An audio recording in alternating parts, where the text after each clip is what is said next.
اللہ تعالیٰ نے اعمال صالحہ کی پابندی کرنے والوں میں بھی خاصیت رکھی ہے،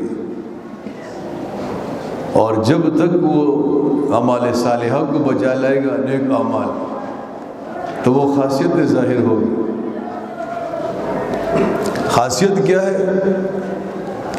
کہ جو شخص، جو مسلمان اللہ تعالیٰ کی عبادت کرتا ہے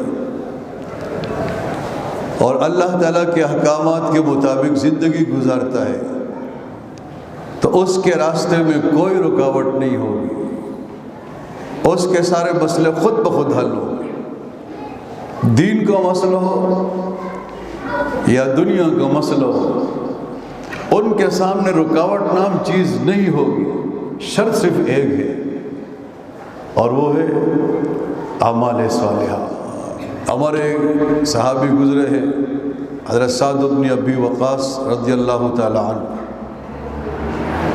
وہ لشکر لے کر مدائن فتح کرنے کے لیے چلے، چلتے چلتے دریائے دجلہ سامنے آیا، لیکن ان کو امید تھی کہ پل ہے، اس پہ چلے جائیں گے، کشتیاں ہیں، کچھ ترتیب بنا لیں گے۔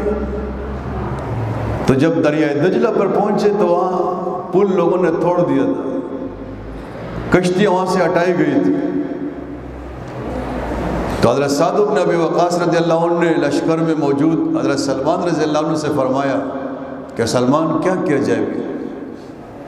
تو انہوں نے عجیب تاریخی جملے استعمال فرمایا ان الدین لجدید، فرمایا دین تو ابھی تازہ ہے، دین کو تو کل پرسوں ہو گیا ہمارے پاس آیا، اس نے تو غالب ہونا ہے، اس نے تو پھیلنا ہے، اس نے تو پوری دنیا کے اندر پھیلنا ہے۔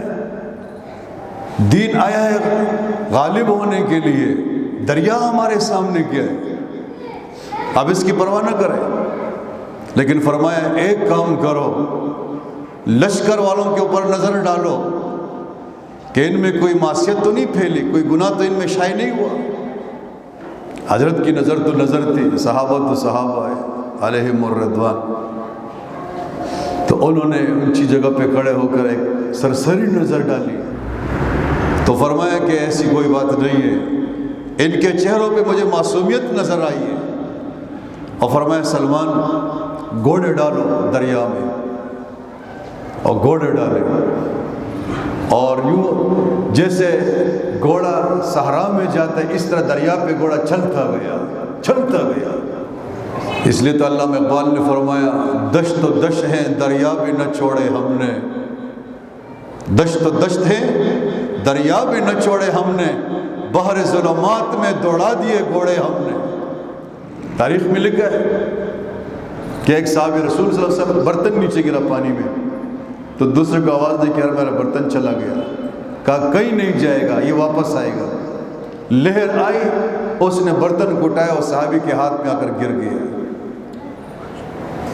وجہ کیا ہے؟ وجہ اعمال صالحہ کی خاصیت ہے کہ اس کے سامنے کوئی رکاوٹ نہیں ہے۔